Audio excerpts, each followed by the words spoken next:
Hello student, कक्षा first, विषय हिंदी व्याकरण, टॉपिक शब्द यानी प्रकरण शब्द।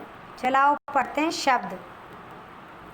शब्द वर्णों या अक्षरों का वह समूह जिसका कोई अर्थ होता है शब्द कहलाता है। जैसे भय प्लस व प्लस न बराबर भवन।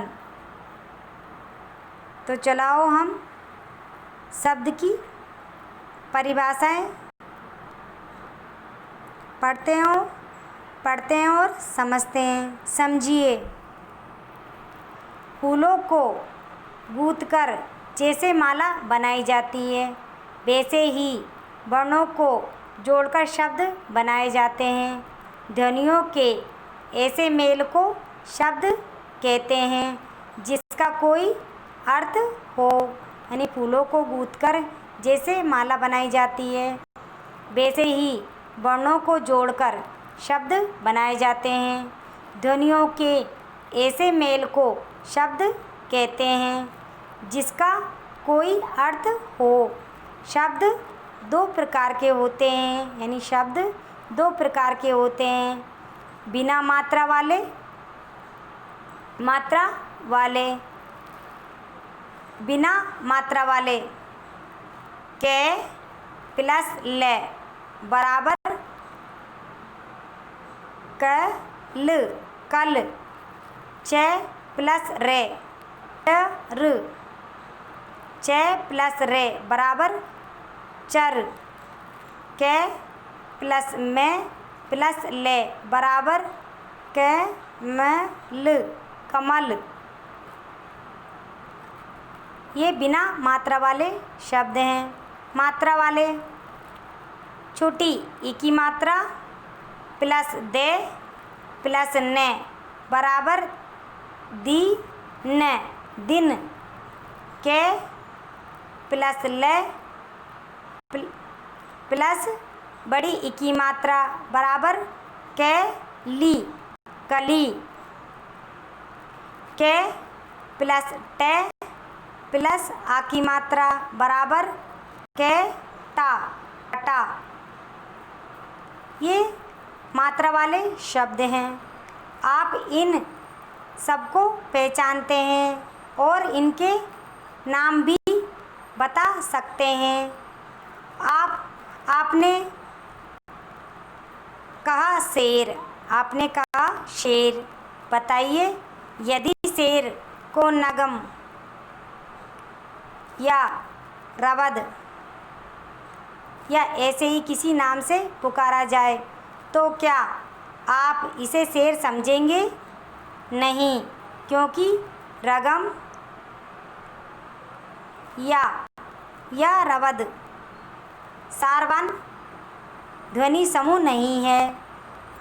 शेर का ध्वनि समूह है श हलंत प्लस ए प्लस रे हलंत प्लस ए। यानी शेर का ध्वनि समूह है से हलंत प्लस ए प्लस रे हलंत प्लस ए। शेर सारवान ध्वनि समूह है, इसलिए पहचानते ही बोल दिया जाता है और बोलते ही पहचान लिया जाता है। ऐसा ही प्रत्येक व्यक्ति, वस्तु, स्थान आदि के साथ होता है। यानी शेर सारवान, यदि शेर सारवान ध्वनि समूह है इसलिए पहचानते ही बोल दिया जा रहा है और बोलते ही पहचान लिया जाता है। ऐसा ही प्रत्येक व्यक्ति, वस्तु, स्थान आदि के साथ होता है। बोलते समय कभी कभी हम किसी शब्द के साथ दूसरी मिलती जुलती ध्वनि बोलते हैं, जैसे चाय, बाय, पानी, वानी, रोटी, बोटी आदि। इनमें पहले वर्ण समूह का तो अर्थ होता है परंतु दूसरे वर्ण समूह का कोई अर्थ नहीं होता। यानी बोलते समय कभी कभी हम किसी शब्द के साथ दूसरी मिलती जुलती ध्वनि बोलते हैं, जैसे चाय, बाय, पानी, वानी, रोटी, बोटी आदि। इनमें पहले वर्ण समूह का तो अर्थ होता है, परंतु दूसरे वर्ण समूह का कोई अर्थ नहीं होता। अर्थ के आधार पर शब्द को दो भागों में बांट सकते हैं, यानी अर्थ के आधार पर शब्द को दो भागों में बांट सकते हैं। पहला है सार्थक शब्द। जिन शब्दों का कुछ अर्थ निकलता है उन्हें सार्थक शब्द कहते हैं, जैसे चाय, रोटी, पानी, मकान आदि। यानी सार्थक शब्द है जिन शब्दों का कुछ अर्थ निकलता है उन्हें सार्थक शब्द कहते हैं, जैसे चाय, रोटी, पानी, मकान आदि। दूसरा है निरर्थक शब्द। जिन शब्दों का कोई अर्थ नहीं निकलता उन्हें निरर्थक शब्द कहते हैं, जैसे बाय, रोटी, वानी, मकान आदि। यानी सार्थक शब्द जिन शब्दों का कोई अर्थ नहीं निकलता है उन्हें निरर्थक शब्द कहते हैं, जैसे बाय, बोटी, बानी, मकान आदि। व्याकरण में केवल सार्थक शब्दों पर ही विचार किया जाता है। पॉइंट, व्याकरण में केवल सार्थक शब्दों पर ही विचार किया जाता है।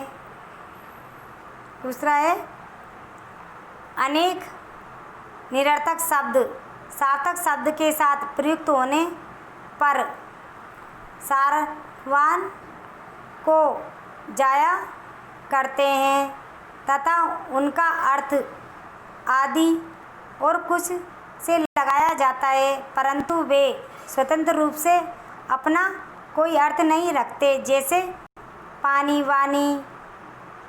यहाँ वानी का अर्थ है और कुछ, परंतु वानी स्वतंत्र रूप से प्रयोग किए जाने पर कोई अर्थ नहीं देता। यानी अनेक निरर्थक शब्द सार्थक शब्द के साथ प्रयुक्त होने पर सारवान हो जाया करते हैं तथा उनका अर्थ आदि और कुछ से लगाया जाता है, परंतु वे स्वतंत्र रूप से अपना कोई अर्थ नहीं रखते, जैसे पानी, वानी। यहाँ वानी का अर्थ है और कुछ, परंतु वानी स्वतंत्र रूप से प्रयोग किए जाने पर कोई अर्थ नहीं देता। याद रखिए, वर्ण ध्वनि का संकेत चिन्ह है। अनेक वर्ण मिलकर शब्द बनाते हैं। यानी याद रखिए, वर्ण ध्वनि का संकेत चिन्ह है। अनेक वर्ण मिलकर शब्द बनाते हैं।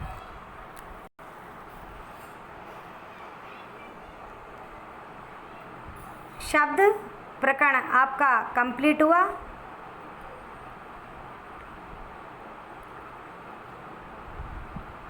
शब्द प्रकरण आपको पढ़ना भी है और समझना भी है।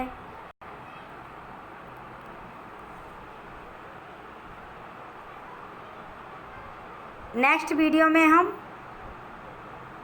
शब्द प्रकरण के अभ्यास प्रश्न पढ़ेंगे। Thank you.